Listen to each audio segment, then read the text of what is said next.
Off the Wall Productions is proud to present Voices of the Methow. This is a series of conversations with interesting folk in and around the valley. This is Byron, and have I got a treat for you. It's my extreme pleasure to have the Laura Love and Terry Hunt duo on Voices of the Methow. Joining us as well for this conversation is my wife, Raven. Welcome to the show. Thanks for being here. Thanks, Bud. Thank you very much. It's a pleasure to be here. Thanks Thanks. you. Well, I'd like to start by introducing Terry, who's sitting right here to my left. And I think of Terry as sort of the cultural backbone of the community and of my life, actually. Terry has a band called the Family Dog, and it's just a wonderful band, 7-piece band. It's got horns and little did I know he had his fingers in a lot of pies. He's a classically trained. You have a master's degree in classical guitar, right? And he and his wife Pam are just so have such enriched my lives, and I think that the lives of people in this community. So it was my greatest joy when I began to be invited to sit in a little bit with Terry Hunt on the Family Dog gigs, and here he is, Mr. Terry Hunt. Why, thank you very much, Ms. Laura Love. Well, how can I introduce Laura? To go way back, I grew up in Pittsburgh, and when I was 19 years old, I was playing in a band down in downtown Pittsburgh, in a place that would be considered a dangerous ghetto for a white person to be. And it was a band with a horn section. Me and the drummer were the only white guys in the band, and we would drive into these places. Actually, the trombone player and the sax player would get in the car with me about 5 miles from the gigs and drive me to the gigs because I was the only white guy within 4 or 5 square miles. And, I never felt threatened or anything, and we played really funky, great music. And little would I ever know I would have a singer like Laura Love fronting a band in the Methow Valley with a horn section, doing a lot of the same music. We did play that funky music, White Boy and stuff like that. I mean, I did it back in the 70s, with this band. And Laura, I remember 20 years ago, she would come here and sell out the barn. And I didn't really know who she was at that time. And then she was over here once, my son's little group from the Pipestone Jazz Ensemble. We were doing a benefit at the pub in Twisp, and Laura came and sat in, sang a few songs, and I remember her looking over at my son and going, that kid's got some chops as a bass player, and I was so proud, and I was playing guitar, and I think that was the first time we had met. Yeah. And then maybe 5-6 years later, you were living here. She called me one night and said, my guitar player can't make it. Would you come down and sit in on a few songs? And I sat in on all the songs, pretty much. Yes. And we just took it from there. Yep. So I am honored and just thrilled to have Laura to play with. And she has opened up so many doors for me in the last couple of years. I'm just so happy. And likewise. And likewise, yeah. Well, so, Terry, you're a multimedia guy, and we're here in your digital studio at Twisp Works in the town of Twisp. Would you talk about all of the things that you do here? Well, when I moved to the Valley, I didn't know how to turn a computer on, and then I decided I needed to record myself, so I got a digital recording unit, and I took the tape over to Seattle and had a guy do some digital waveform editing where I saw him take this track and that track and cut them and move the digital waves together and glue them together. And I said, I got to learn how to do that. I got this sick feeling in my stomach like that's going to be a hard thing to learn how to do. And so I started with that. Got a computer. First computer had a 2 gigabyte hard drive. That was all the storage it had. Wow, and massive. I spent hours and hours and hours in my studio. First it was in the backyard. Then at the new place it was in the garage. Sometimes really all night long working on projects and stuff, teaching myself. So once I got the audio stuff down, I realized video is the same thing. You cut, paste, put them together, so I got into video stuff. And so I've been doing a bunch of kind of short documentaries. I did a big documentary on farming called With Respect to Farming, which won a prize down at the Icicle Creek Arts Center. And I did a full feature-length movie called Haiku. Yeah, haiku. And I did, we had to go get the actors in the studio and re-record every line of that and match it into their lips. Man. And you would think you would hate that. I loved every minute of that project. Laura was in the movie. She actually, if you can believe it, she played a conservative, kind of a nasty woman. Oh, perfect. A nasty mom. That was a nasty She was a nasty woman, yes. but a conservative nasty woman, Yes. not a liberal nasty woman. Right, just sort of, I don't know. It was, I didn't like her You're a much, but good it was actress, awful. It was though. really good fun to be her for a moment. So now here, I have a little digital station called MethowTV.com, and it's actually down now. I'm doing some redesign of it, but I filmed so many things. The Schaefer Museum, I did a video for the Conservancy. I've done several for Methow Arts. I did one for two for Twistworks, I think. So right now, Laura and I are recording a CD here. Well, yeah, we'll be talking about that in the near future here. But we're sitting in front of a green screen. So Yeah, other things I've done in the past, I interviewed the county commissioner candidates, not for the last election, but the one before that. Interviewed the judges. And, I had Kelly Donahue was interviewing people. Danbert No Bacon had a show for a while, the Danbert No Bacon Show. Yeah. And it's just really fun. I want to do cooking shows and all kind of things. But like I say, I'm unrealistic about time. So I get all these projects. So I need people to learn how to do it. I've got some high school kids interning with me, and Good. they're digitally savvy, these guys. So hopefully I can get some people going out helping me. And how long have you been here in Twistworks, Terry? I was downstairs for a year, and now I've been up here for about a year. Couple So years, this huh? little suite here is really nice. Yeah. It's I get a sweet. lot. It is. Yes. It is a sweet, It is a sweet. sweet, Yeah. Sweet. So how long have you guys been playing music together? Well, I think, like you said, Probably 5 or 6 years. 5 or 6 years Um, was when I met you that and one- Galen, and yeah, that might even be a little longer ago he than was that. Galen just completely purloined my heart. He was so good and just the I don't know sweetest. what that means. But It means he stole it. Oh, okay. I think. Oh my God, let's look that up before that goes out. But he was just, he hijacked my heart. He was so good and self-effacing and just really good. And He's Will just a Lone was kid. playing drums. That's there. right. was he? Yeah. Oh, he He was was what? 13. Oh, maybe? 13 or Yeah. something? Oh. So just 13 a or cutie 14. pie. So actually, that's a long time. It's a long time ago. Yeah. That's 11 years ago. Oh, But that's the first knows. time you weren't living here then. You No, were I just wasn't. coming I was through, living in yeah. Seattle and Yeah. pretty much a touring musician. So that's how I got kind of acquainted with these guys. Uh-huh. But sort of, as I came out here to sort of semi-retire. I had been touring for a long time. I'd been on Mercury Records and stuff, and I loved. Once I started working with the Family Dog, I thought I could just do this forever. This is fantastic. But then I had some just sort of bad luck sort of things, some family crises stuff, and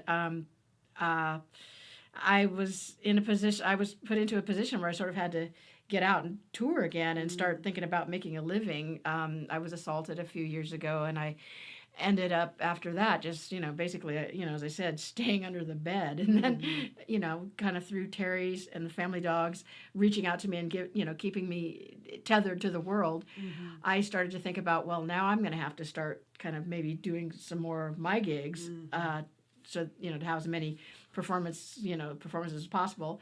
And I thought, I wonder if Terry would play with me. Oh. Well, and that one gig we did at the pub where it filled Oh, in yeah. was kind of like a beginning That's of right. that duo thing. Yeah, because Orville's wife Right, had a yeah. heart attack, Right. and so Orville couldn't make it. Right. And here we And are that now. worked out really well. Yeah, I mean, and it did. I hope it worked It out okay for worked out Orville too. Yeah. Is his wife okay? Or? His wife is fine. Oh, good. He's had a heart Because attack. we're going to she's see had- him in 3 weeks That's or something, right. We're going to play a gig with him. Yeah, Yeah. we're gonna finally So- get a chance to all three of us All play three of you together. play together, yeah. So I'm really looking forward Well, to and that. it's interesting, the Family Dog, I don't know, a lot of people don't know where that name came from, but in the 60s, in Haight-Ashbury, there was a production company called Family Dog Productions. Oh. Chet Helms, I think, was the owner of it, or who ran it. And they used to throw concerts, free concerts. They would feed street people and Oh, stuff like nice, that, yeah. and they were kind of a family thing. And then Bill Graham came in with the Fillmore West and kind of, from what I read, put them out of business a little bit. But so the whole idea was, you know, we're a family and we take care of each other. And I think we've seen that happen several times.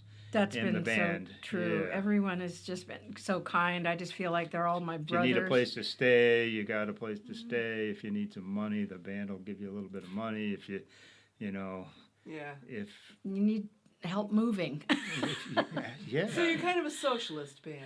We are. I guess We you could are. say that. Yeah. Which Yeah. you know, It's not every man for what a- himself. It's like what a we're in this strange together. concept, taking care of each other. Yeah, Wow. exactly. Well, it's Yeah. kind of the family way, huh? You know, just Yeah. the family extended, you know, can work out from.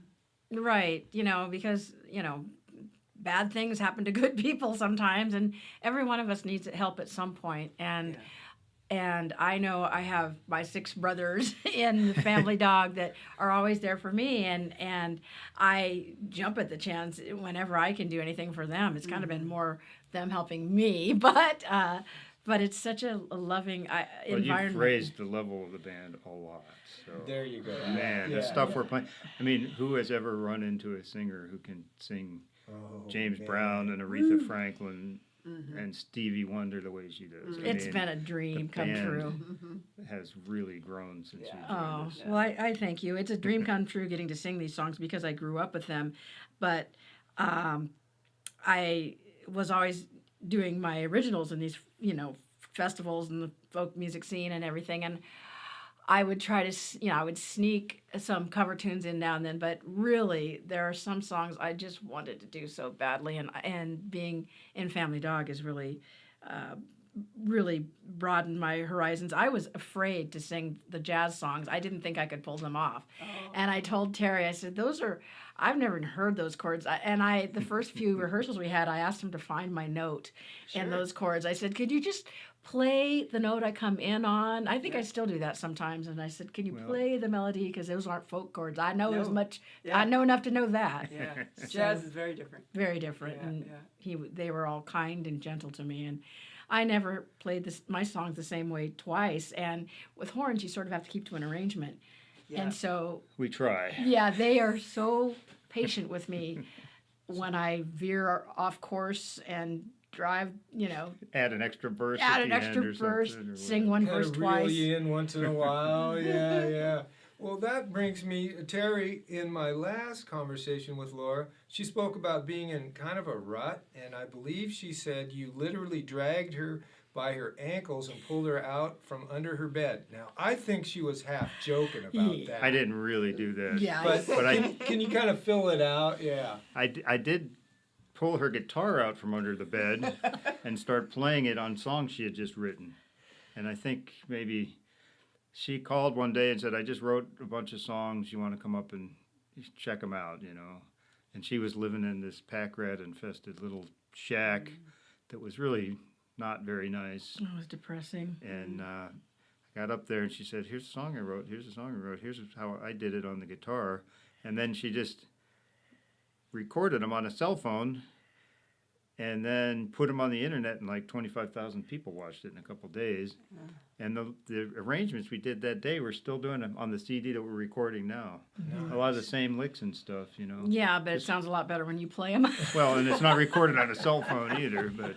Well, I can see why you would describe it as Terry pulling you out from under Yes, the bed. Terry When he pulled your guitar. Yeah, that's Yeah. my, Yes. that's right. Love me, love my guitar. Exactly. You mess well, with and my I think, guitar, you mess with me. hearing your songs come together, and Yeah. I think that really helped your attitude. And then you found a place to live, and we came up and loaded up a truck and moved all your stuff. And They were so good to me. Yeah. And then I stayed with Wayne for a while. Yeah.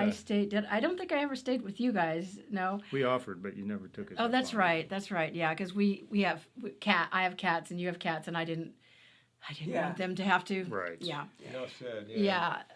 But this band really became my family after I lost my family, and then Terry was so just so positive about everything that was ahead for me and for us, and he got me out of my funk. Got And me into into the your funk. funk.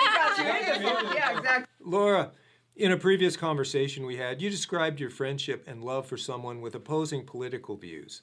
Given the divisive nature of the current state of the country, how do you frame issues in such a way that someone who might disagree with you might be able to hear you?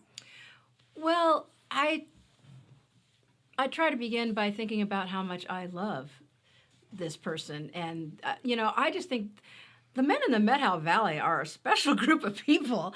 And there are so many political viewpoints, and it has the potential to be a civil war all the time here. But I was telling you that besides my brothers in the band, one of the people that I love most is a man who describes himself as a redneck. And his views are really diametrically opposed to mine. But I understand how he gets there, and I also understand how he feels when liberals maybe talk down to him or assume that because he doesn't have, a lot of diplomas, framed on his wall, that he doesn't know things. And he's an incredibly intelligent person and knows so much. But it's a different body of knowledge than maybe people coming from Seattle. He might feel like a fish out of water if he went to Seattle.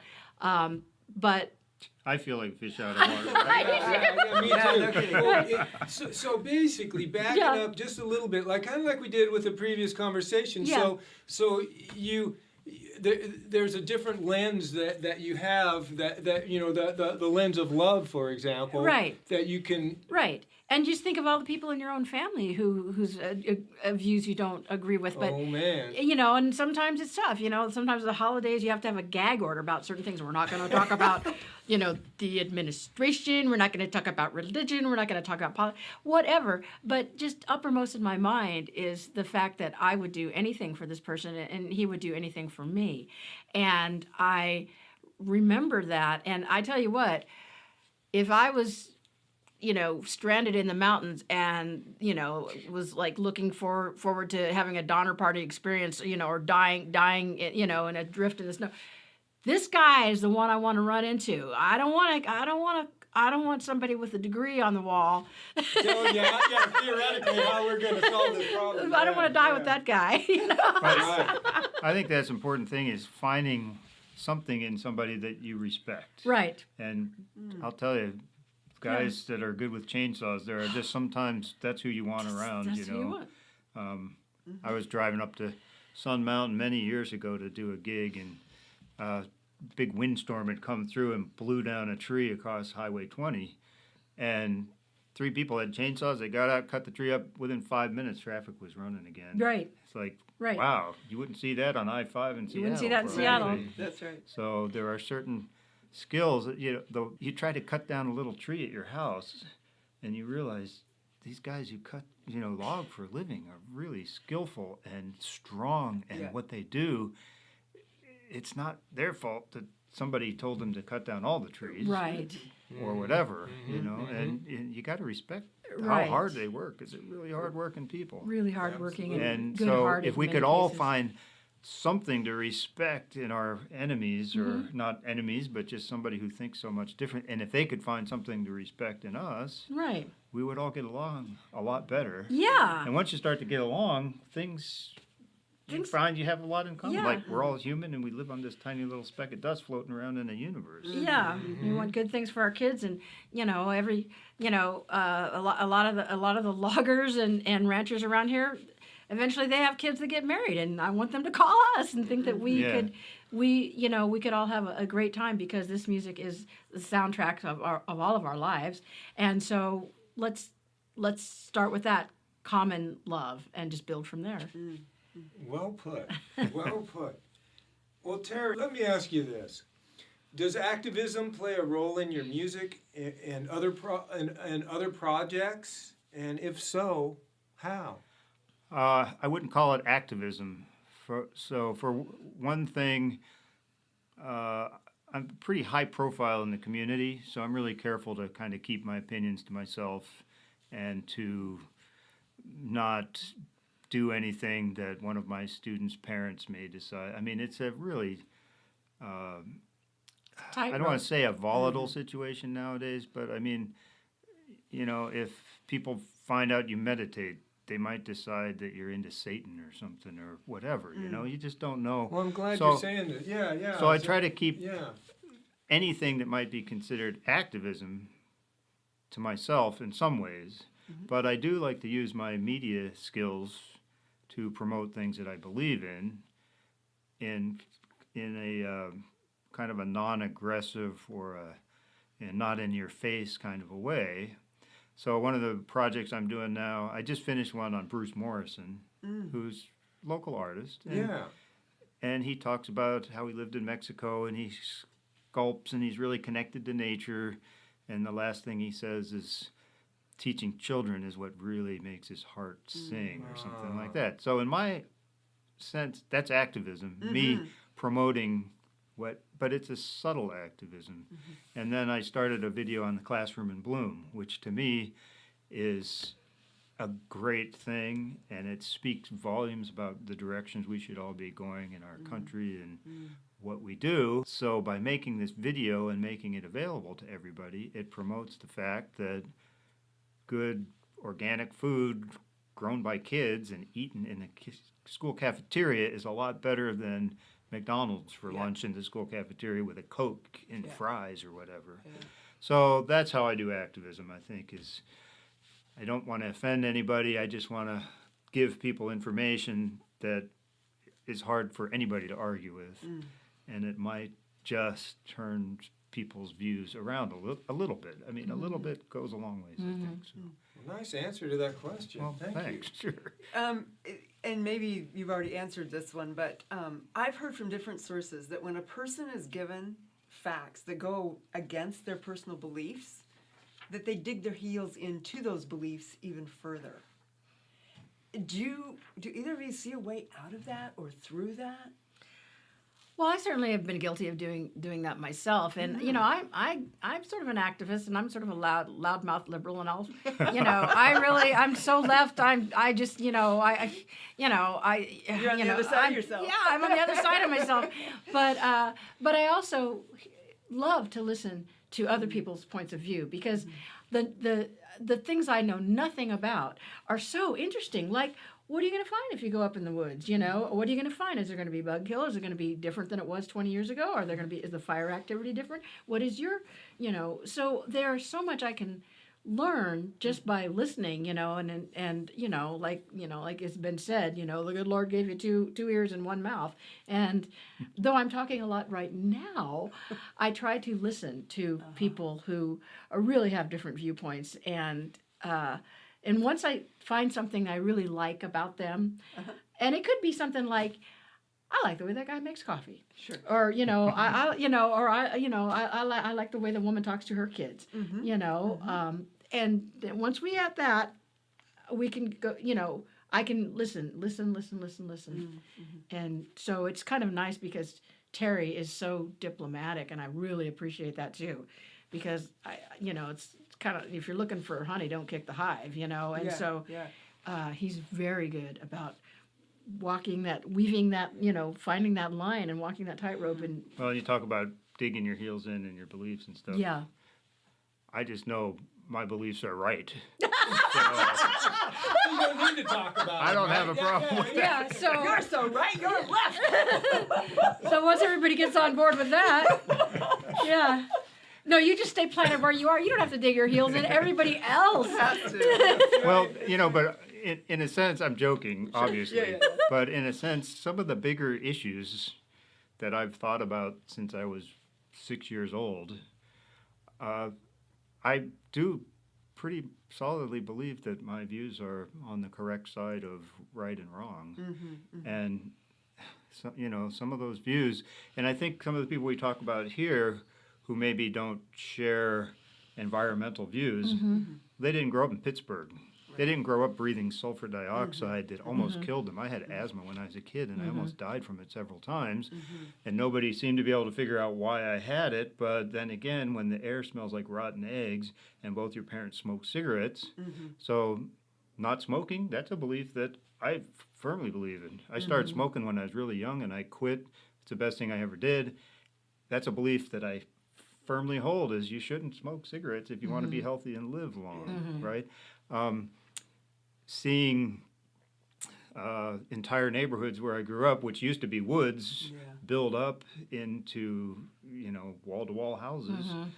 I had a discussion recently with somebody about climate change, which, it's this terrible subject. Nobody wants to talk about it, and he did admit that human beings can change the environment.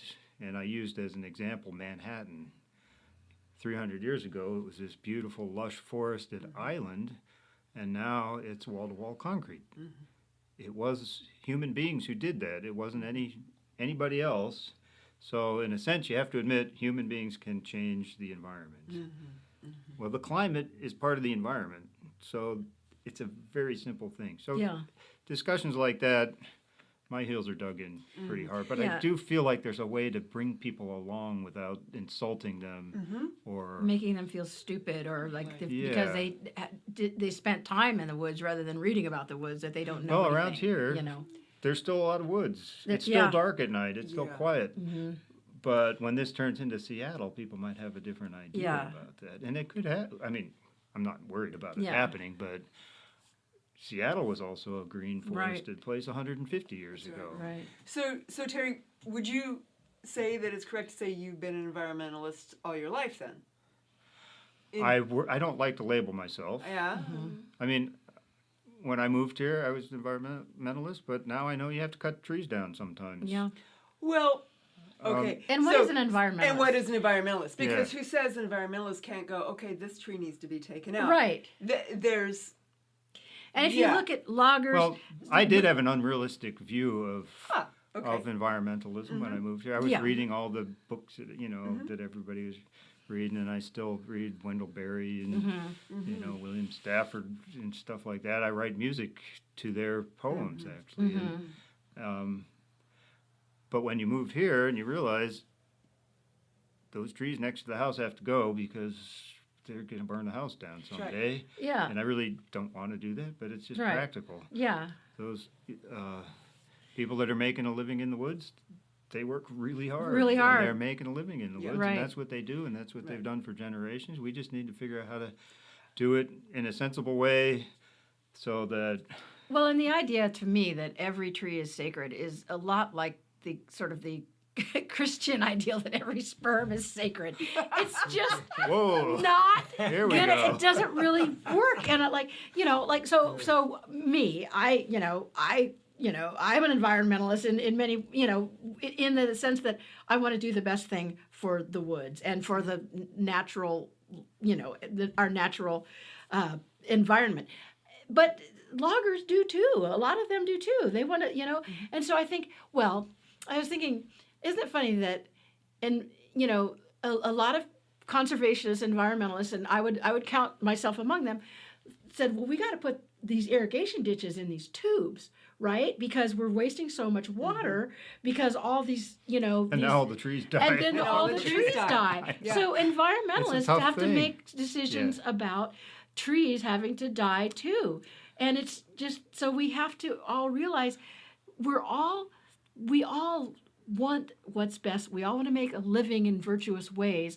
And if we understand that we all want this to be a beautiful place and that we have to be vigilant and really understand that the most awful places in this country now were probably once beautiful places. Oh, yeah. And so if we understand those things and sort of work from our common goal that we really want our water to be pure, our woods to be healthy, the fires not to overtake us, then Not be stuck in traffic jams not all be the stuck time. in traffic jams. So logging is one of those things that early on people became very polarized over. And we see a lot more polarization today. And it's a good example of how environmentalists and loggers made each other wrong, basically. So what I hear you saying, Laura, is that rather than making people wrong, You find something you like about them or Terry, you respect about them, and you focus on that. Yeah. And you listen and you have conversations. We sure try to. I mean, I live in a wooden house. I mean, Yeah. you know, and I'm so glad I wasn't the one that had to, you know, cut down that tree because, Well, you know. I think the issue boils down to the fact that there's 7 billion of us and counting, and there's just maybe more people than the planet can handle at the rate that we consume stuff. And so if we just think about how to control the population without doing anything against human beings, we just have fewer children or something. Because, I mean, I've heard people on the right say this planet could handle 25 billion people. Oh, dear. And if you look at the mathematical curve of what's happening, we might have 25 billion Right. people at some day. So, but if we could actually reduce the population, because we're just consumers. I mean, human beings, especially Americans, we So consume rather than being voraciously. consumers, we might need to be a little more conservative. Well, certainly, Conservation. yes, Yes. conservationists. Well, certainly, you know, Conservative in the sense of Yeah. conserving. you know, have fewer children and planned children, and you know, certainly encourage women's reproductive rights and choices globally. Absolutely. And you know, I feel Well, that's such a hot button. It's a hot That's button. another one that too. I became- mean, you can just bring that up with somebody, and you are yeah. the I could evil never incarnate, understand- I could never understand and- why that. Again, that polarization happened. Yeah. Yeah, When I I was mean- a teenager, I was like, Well, the thing is, it's been fueled by the media, and I hate the media. We need it. We need it's it. great, but it's been abused. Well, yeah, and you know, And you are the media. well, yeah, now, and yeah. We're these all kind the of- so are you, Terry. We're yeah, all but the these media. kind of conversations are very important. I That think. brings So- me to a really interesting point that I'm not sure I really have the answer to, but I'd like to discuss. Terry, I kind of get this feeling that perhaps you said you didn't want to. It doesn't seem like you're real comfortable with labels necessarily. Yeah, I'm not actually. And I'm not either, but I'm also, I don't want to offend anybody, you know, and living in a small community. Yeah, it's good not to offend It's people. good not to offend Yeah. for economics, for your job, Well, for I always joke with people, you know, if you stick your finger out the window at the driver behind you, they're going to be drilling your teeth later that day. Yeah, right. Or you Good know, one. they're Yeah. going to be cutting your hair or something. Right. Or We your- need to be polite to each Right, other. or your Yeah. kids And that's in what their I like classroom. about a small town. Yeah. Yes. Absolutely. We're stuck with each other, Mm-hmm. and yeah.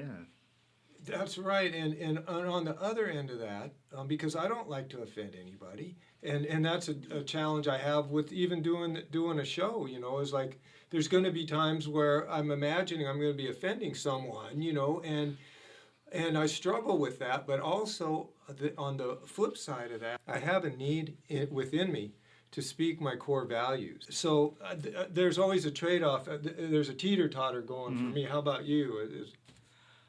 I try to live my life and set an example by what I do and what I say, and hopefully somebody will see that and say, hey, that guy seems to be okay, so I wonder what he's all about.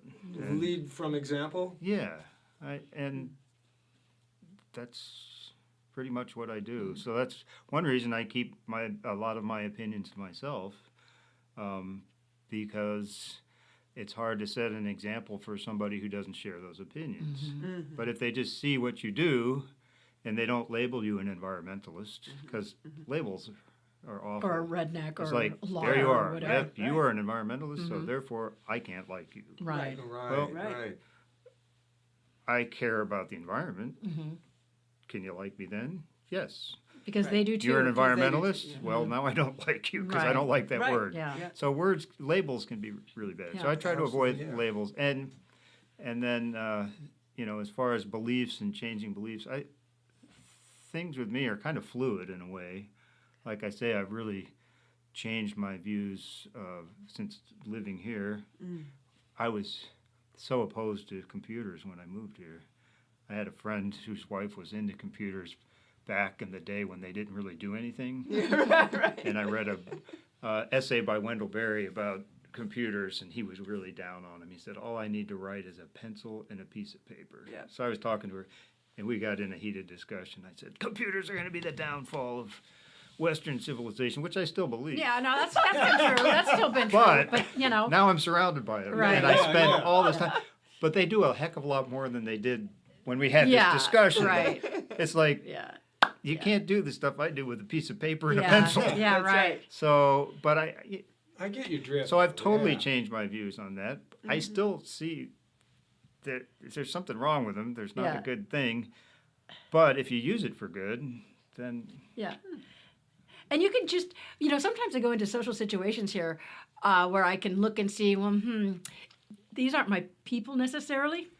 And I think, okay, Ruth Bader Ginsburg, Antonin Scalia, they could do it. Okay, James Carville, Mary Matlin, isn't that? yeah, right, they're married. I think, yeah, they can do it. And I'm thinking, I can do this, And I just, so sometimes I have to really do a lot of self-talk to get into a room and find, common ground. But, If you think about the events of the last month, because I hate to bring this up, but we're speaking on a day where another incredible Yes, tragedy has happened. Yes. mass shooting. So, gun control is a big hot button issue. I've never owned a gun in my life. I had a BB gun when I was a kid. I killed a chipmunk and I felt bad. I still feel bad. Got about it, that, yeah. So that's just me. I'm a pacifist.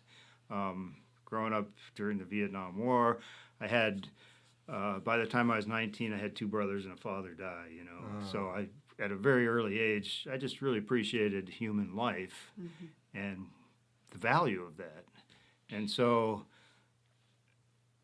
now with all these horrendous things happening, and there are people on both sides, you can't take my guns away.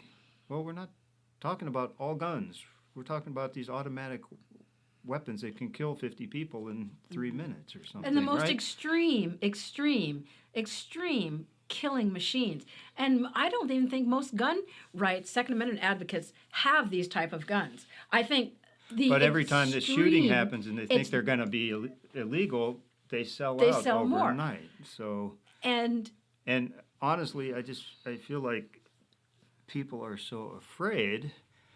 But the issue with me is they talk about the Second Amendment right to own the weapon. The First Amendment right is to live, to have a life, and to be happy and pursue the pursuit of happiness, right? What a So noble the concept. Second Amendment, in a sense, nullifies the First Amendment because now you can't go to church without being afraid you're going to get shot. You can't go to a movie. You can't go to your elementary school. You can't go to a country music concert. So in my mind, it seems like the Second Amendment right is taking away our First Amendment right, which is just to be able to live and to go to a church and not worry about being blown away. Right. So to me, that's the most important thing. And I hope people that hear that don't feel like I'm advocating taking away all their guns. Right. I just want to be able to walk down the street and not worry about getting shot or That's having reasonable. all these terrible things happen to people Yeah. all over. It's happening more and more. I was in Walmart.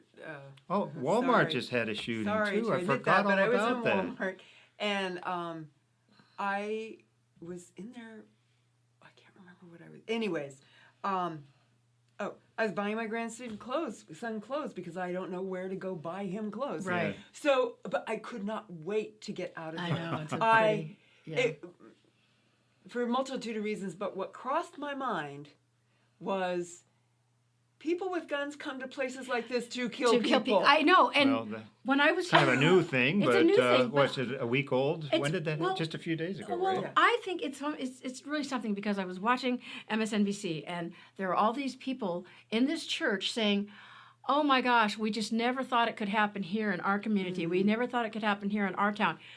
I think it can happen every time. Anywhere. I'm constantly Anywhere. afraid. I'm afraid whenever I go to a public gathering where Yes. there are more than 30 people. I think, oh my gosh, we would be so easy to kill. Yeah. And like you said, like a Walmart or and that is what you're talking about our First Amendment rights to live the life, liberty, and the pursuit of happiness.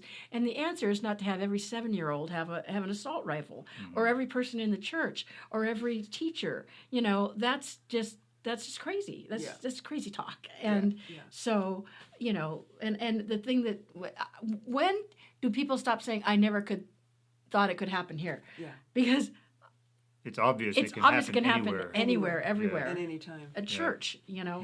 And that again is that polarization thing, Terry, where people aren't hearing each other. It's like, no, we don't want to take your guns away. Well, Right.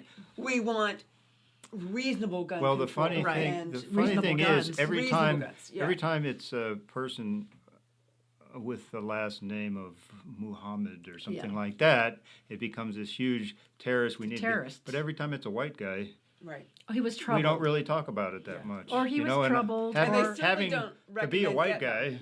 guy, Yeah. I feel like we're privileged in that sense. I Right. could, if I was in Virginia, I could get an assault rifle, strap it on my shoulder, and walk down the street. Right. Probably, and nobody. I think that's legal. Right? Yeah.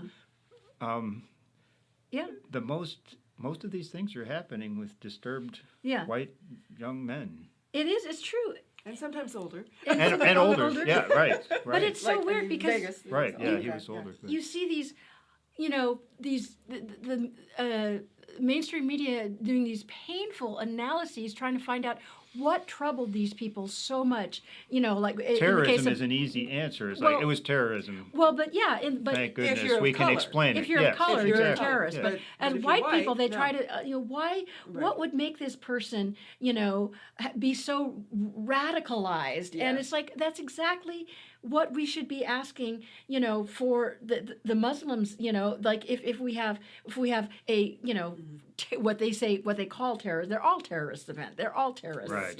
Yeah. But if it's a brown Muslim terrorist, we don't ask those questions. What made this person so radicalized? Right. I can tell you what did it. Afghanistan, Iraq, Yes. Iraq, Syria. Yeah. our position in Israel. Yep. Yeah. It's been But it goes back quite a few years. yeah. Well, yeah, and so I'm going to switch the conversation here a little bit, and I've something that intrigued me, Laura. You mentioned about house concerts, how that you were planning on perhaps doing some house concerts as well as festival events and whatnot, and maybe like we were talking about activism a little bit earlier, and I was kind of getting a sense perhaps that you might see as kind of an act, is tying people together in communities who may not even know they've got something in common, that like go to a house concert and find out that they because I'm just going to stop here for a minute. Well, that's Because I'm just Well, no, that's fine. I understand what you're saying because,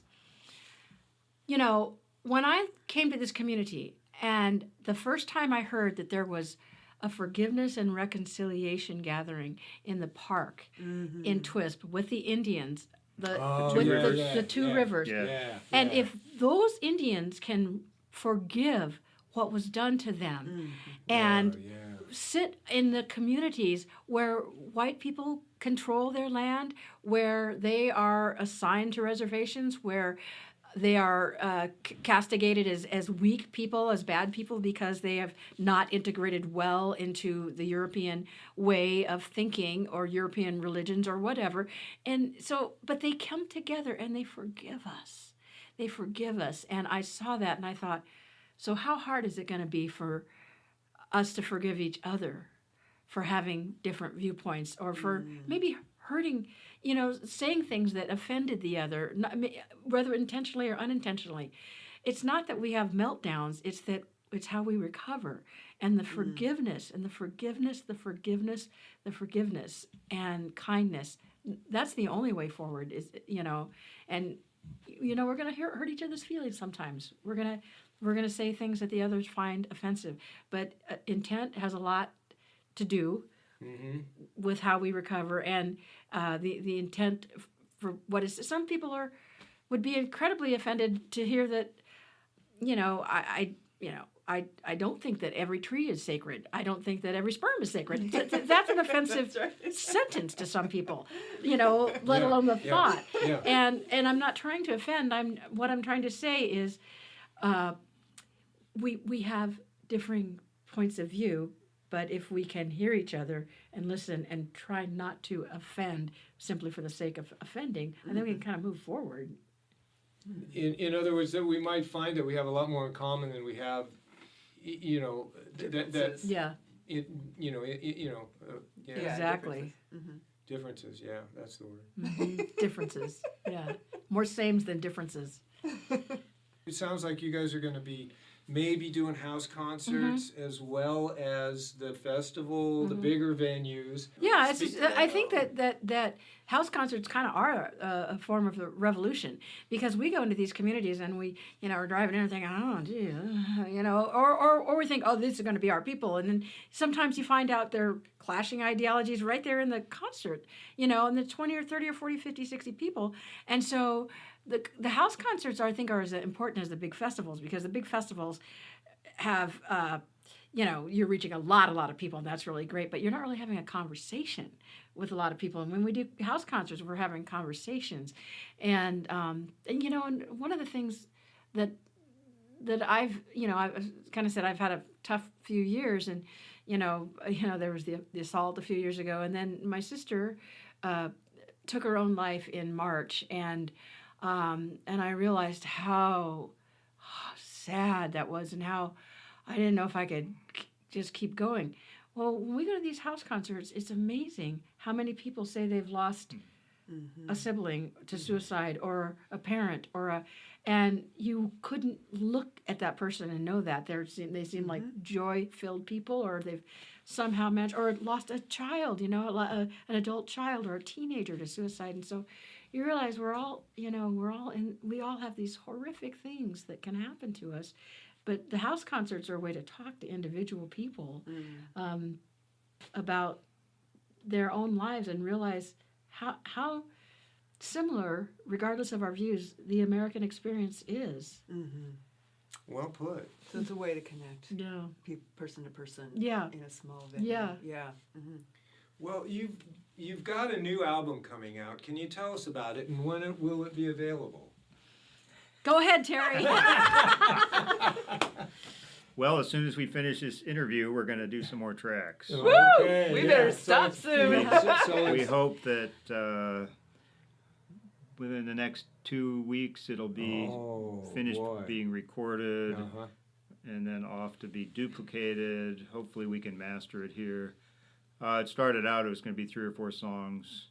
There's 3 or 4 or 5, 6 or 7. I think we're up to 8 now. Yeah. So Terry we're liking it. The sound is really liking it. cool. Yeah. So Was that a sample we heard earlier? yeah. Yeah. Oh, yeah. It's just a duo album. And Laura's voice is really easy to record and make sound good. Well. Oh, man. Yeah. And Some days. they're mostly original songs. Mostly original songs, and We originally were going to call it Sad Songs. And I had a few comments from my kids. Dad, I don't know that that's a great name for an album because it's just kind of sad. And maybe not everybody wants that. So we decided maybe we'd call it I Still Believe, which is one of the songs on there. Yeah.